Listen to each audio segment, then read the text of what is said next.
Matta 25-ci fəsil 10 qız məsəli. O zaman səmavi padşahlıq çıraqlarını götürüb bəyin qarşısına çıxan 10 qıza bənzəyəcək. Onlardan 5-i ağıllı, 5-i isə ağılsız idi. Ağılsızlar özləri ilə çıraqlarını götürmüşdü, amma yağ götürməmişdi. Ağıllılarsa çıraqları ilə birgə qablarda yağ da götürmüşdü. Lakin bəy gecikdiyindən hamısını yuxu bastı və onlar yatdı. Amma gecə yarısı bir qışqırıq qopdu. Budur, bəy gəlir, onu qarşılamağa çıxın. O zaman o qızların hamısı durub öz çıraqlarını düzəltdilər. Ağılsızlar ağıllılara dedilər: "Yağınızdan bizə də verin, çünki çıraqlarımız sönür."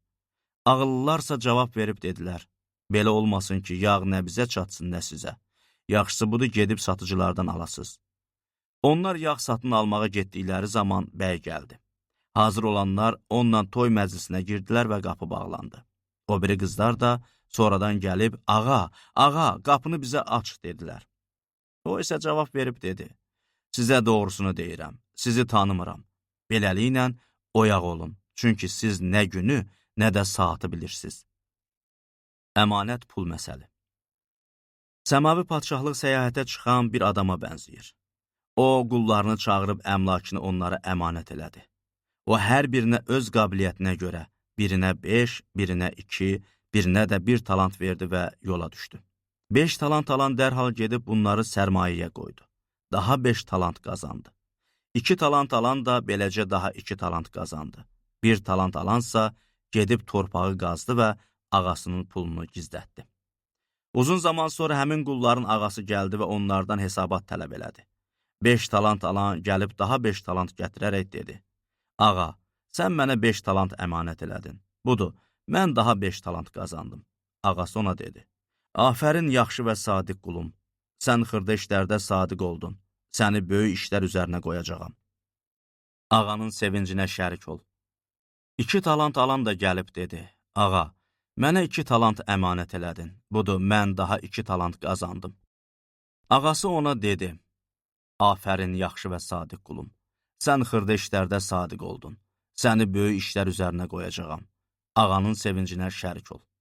1 talant alan da gəlib dedi: "Ağa, sənin sərt bir adam olduğunu bilirdim. Əkmədiyin yerdən biçərsən, səpmədiyin yerdən yığarsan. Ona görə qorxdum, gedib sənin talantını torpaqda gizlətdim. Buyur, öz malını geri götür."